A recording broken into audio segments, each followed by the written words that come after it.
வணக்கம். நான் உங்கள் அன்பான சயின்டிபிக் வேதிக் அஸ்ட்ராலஜர் அஸ்ட்ரோரஞ்சி பேசுகிறேன். நல்லது நினைப்போம், நல்லதே நடக்கும். இப்போ பார்த்தீங்கன்னா, நம்மளுடைய சேனலில் வரக்கூடிய வீடியோஸ்லாம் வந்து சயின்டிபிக் வேதிக் அஸ்ட்ராலஜி முறையில் எந்த விதத்திலும் மிகைப்படுத்தாமல் உள்ளது உள்ளவாறு நம்மளுடைய ஜாதகத்தில் இருக்கக்கூடிய கிரகங்கள் எப்படி செயல்படுகிறது, அது கோச்சார அமைப்பில் சனி, குரு, ராகு கேதுங்கிற பயிற்சிகள் மூலமாகவும் மாத கிரகத்தின் பயிற்சி மூலமாகவும் எப்படி வந்து நம்மளுடைய வாழ்க்கையின் சம்பவங்கள் வந்து முடிவு வருகிறது. இப்போ வந்து சாதகமான சம்பவங்களா, சாதகமற்ற சம்பவங்களா, அடுத்து வரக்கூடிய டைரக்ஷன் நம்மளுடைய வாழ்க்கையில என்ன இருக்க போகுது அப்படிங்கிறதெல்லாம் நம்ம துல்லியமா பார்த்து கொண்டிருக்கிறோம். அந்த வகையில ரிஷப ராசிக்காரர்களுக்கு 2025 ஜூலை மாதம் எத்தகைய ஒரு மாதமாக பலாபலன்கள் பொருந்திய மாதமாக இருக்க போகுதுங்கிறது நம்ம பார்க்க போறோம். அதற்கு முன்னாடி நம்மளோட சேனல் ஃபர்ஸ்ட் டைம் வரவங்க சப்ஸ்கிரைப் பண்ணுங்க. ஸோ தொடர்ந்து நம்மளுடைய அறிவியல் சார்ந்த ஜோதிட கருத்துக்கள் மிகைப்படுத்தாமல் எந்த விதத்திலையும் மூடநம்பிக்கையில் போகாமல் உள்ளது உள்ளவாறு பார்க்கக்கூடிய ஜோதிட கருத்துக்கள் நிறைந்த வீடியோ வந்து உங்களை வந்து அடையும். அது மூலமாக நீங்கள் பயன்பெறலாம். இப்போ பார்த்தீங்கன்னா ரிஷபராசிக்காரர்களுக்கு 2025 ஜூலை மாதம் எப்படி இருக்க போகுதுன்னு பார்க்க பொழுது, ஜூலை மாதம் பிறக்கிறப்பவே பார்த்தீங்கன்னா சனி பயிற்சி, குரு பயிற்சி, ராகு கேது பயிற்சி ஒரு 2 மாதம் 3 மாதத்துக்கு முன்னாடியே முடிந்துதான் ஜூலை மாதம் பிறக்குதுங்கிறது நம்ம தெரிந்து கொள்ள வேண்டும், ஞாபகப்படுத்திக் கொள்ள வேண்டும்.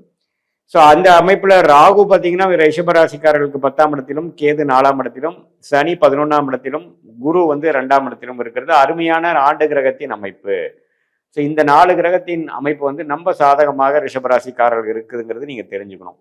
அடுத்தபடியா ராசி அதிபதி சுக்கிரன் ரிஷபத்திலேயே ஆட்சி பலத்தோட மாதம் முழுக்கும் கிட்டத்தட்ட 27 நாள் 3.5 வாரம் ரிஷபத்திலேயே சுக்கிரன் இருக்கக்கூடிய அமைப்பு மிகவும் நன்று.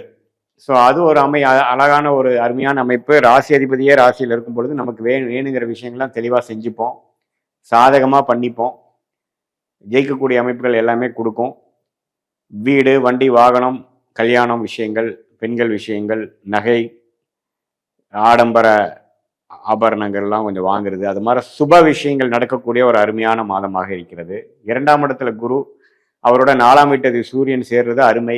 சொத்துக்கள் வாங்கக்கூடிய அமைப்புகள், சொத்துக்கள் மூலமா வருமானம் வரக்கூடிய அமைப்புகள், இதெல்லாம் அருமையாக நடக்கக்கூடிய அமைப்புகள் உண்டு. வருமானத்துக்கு பிரச்சனை இல்லை. அதே சமயத்தில் சனி 11ஆம் இடத்துல இருக்கிறது நல்ல ஒரு அமைப்பு. கொஞ்சம் லைஃப் செட்டில் ஆகி லைஃப் ஸ்மூத்தாக போகக்கூடிய அமைப்புகள் இருக்கு. அதே சமயத்தில் செவ்வாய் 4ஆம் இடத்துல இருக்கிறது பார்த்தீங்கன்னா தப்பு இல்லை. ஏன்னா நட்பு வீட்டில் 7ஆம் வீட்டு அதிபதி வரும் பொழுது வீட்டில் கொஞ்சம் சில விஷயங்கள் கருத்து வேறுபாடுகள்லாம் கொஞ்சம் நீங்கி கொஞ்சம் நல்லா இருக்கக்கூடிய அமைப்புகள் இருக்கு. வண்டி, வாகனம், அதே சமயத்தில் வீடு, இடம், கட்டிடம், அது மாதிரி சில விஷயங்கள்லாம் பாசிட்டிவாக நடக்கக்கூடிய அமைப்புகள் உண்டு, வாங்குற மாதிரி இருக்கு. அதே சமயத்தில் புதன் பார்த்தீங்கன்னா 3ஆம் இடத்துல இருக்கிறது தவறு இல்லை. அதுவும் ஓரளவுக்கு சாதகமான ஒரு அமைப்பு. ஒரு மாதிரி விஷயங்கள் படிக்கக்கூடிய அமைப்பில் வந்து ஒரு நல்ல ஒரு அமைப்பு கொடுக்க தான் செய்கிறது. அதே சமயத்துல இப்போ உங்களுடைய எல்லா கிரகமும் பார்க்கும் பொழுது ராசி அதிபதி, 2ஆம் வீட்டு அதிபதி, 3ஆம் வீட்டு அதிபதி, 4 ஆண்டு கிரகங்கள் எல்லாமே ஓரளவுக்கு சாதகமாக இருக்கிறது. ஸோ என்னன்னா இந்த 2 மாசமா 3 மாசமா ஒரு டெம்ப்ளேட்டுக்குள்ள போயிட்டு இருக்கக்கூடியவங்களுக்கு இந்த ஜூலை மாதமும் அப்படியே அதுலேயே கண்டினியூ ஆகுற மாதிரி இருக்கும். பெரிய புதிய ஒரு மாற்றங்கள்லாம் இல்லாம இருக்கிற விஷயங்கள் கொஞ்சம் சாதகமாக வந்து கொஞ்சம் லைஃப் ஸ்மூத்தா போகக்கூடிய அமைப்புகள் கொடுக்குது. குடும்பத்தில் இருக்கக்கூடிய கருத்து வேறுபாடுகள்லாம் கொஞ்சம் நீங்கி கொஞ்சம் அமைதியாக போகக்கூடிய அமைப்பு. அதே சமயத்தில் கொஞ்சம் ஒரு இடம் விட்டு இடம் மாறி ஒரு நல்ல இடத்துக்கு, ஒரு சொகுசான இடத்துக்கு, ஒரு ஸ்மூத்தான இடத்துக்கு, ஒரு அமைதியான இடத்துக்கு மாறி அடுத்த 2 வருஷத்துக்கு ஒரு சுமாரான ஒரு நல்ல வாழ்க்கையை வாழக்கூடிய அமைப்புக்கு ஒரு ஆரம்ப கட்ட அமைப்பில் ஒரு ஏர்லி ஸ்டேஜ் ஆஃப் அந்த ஸ்மூத் ஃபேஸுக்கு வந்து இந்த ஜூலை மாதம் அப்படி ஒரு மாதமாக அமையும். ஸோ இப்போ பார்த்தீங்கன்னா அரசு சம்மந்தப்பட்ட விஷயங்களில் சாதகமான விஷயங்கள் கிடைக்கிறது. உங்களுக்கு வருமானம் வரணும், வெளிநாடு போகணும், விசாக்காக வெயிட் பண்ணிட்டு இருக்கிறவங்க அவங்களுக்குலாம் கொஞ்சம் பாசிட்டிவாக நடக்கிறது.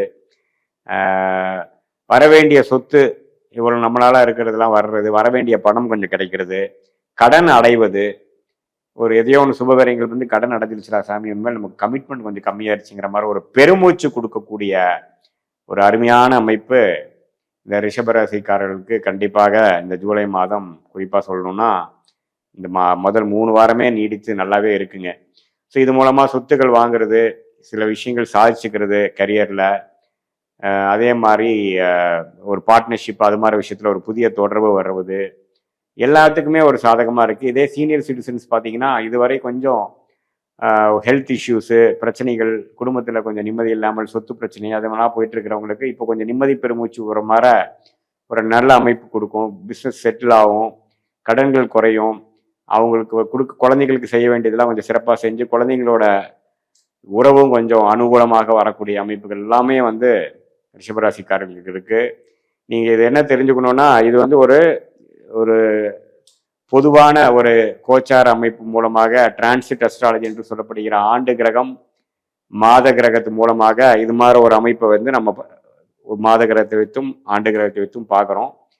இது இன்னுமே துல்லியமாக உங்களுக்கு நெக்ஸ்ட் என்ன நடக்க போகுது, ஷார்ட் டேர்ம் என்ன, லாங் டேர்ம் என்ன, எது மாதிரி டைரக்ஷனில் உங்கள் வாழ்க்கை திரும்ப போகுது, ப்ரொஃபஷ்னலாக எப்படி உங்களுக்கு மாறப்போகுது, பர்சனலாக எப்படி இருக்க போகுது, இதெல்லாம் துல்லியமாக நீங்கள் தெரிஞ்சுக்கணுன்னா நீங்கள் வந்து உங்களோட ஜாதகத்தை பார்க்கணும். ஒரு சயின்டிஃபிக் வேதிக் அஸ்ட்ராலஜி முறையில் பார்க்குற துல்லியமான டிகிரி அடிப்படையில் பார்க்குற ஒரு ஜோதிடரை பார்க்கணும்.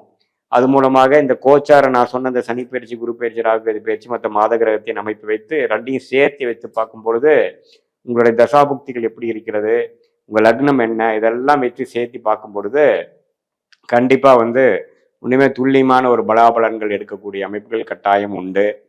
ஸோ இது வந்து இதுவரையும் நம்ம பார்த்துட்டு இருந்தது ஒரு பொதுவான பலன் தான். உங்கள் ஜாதகத்தோட மிக்ஸ் பண்ணி சேர்த்து பார்க்கும் பொழுது இன்னுமே நமக்கு கிளாரிட்டி நல்லா கிடைக்கும். நாம் சொன்ன பலன்கள் வந்து உங்களுக்கு யோகமான தசையில் நடக்கிறப்ப இன்னும் கொஞ்சம் கூடுதலாகவும், கொஞ்சம் சுமாரான தசாபுக்திகள் உங்களோட ஜாதக பிரகாரம் உங்கள் லக்ன பிரகாரம் நடக்கும் பொழுது நான் சொன்ன இந்த பலாபலன்கள் சற்று குறைவாகவும் இருக்கக்கூடிய அமைப்புகள் இருக்குங்கிறது தெரிஞ்சுக்கணும். இது ஒரு பொதுவான அமைப்புங்கிறது நீங்கள் தெரிஞ்சுக்கணும்.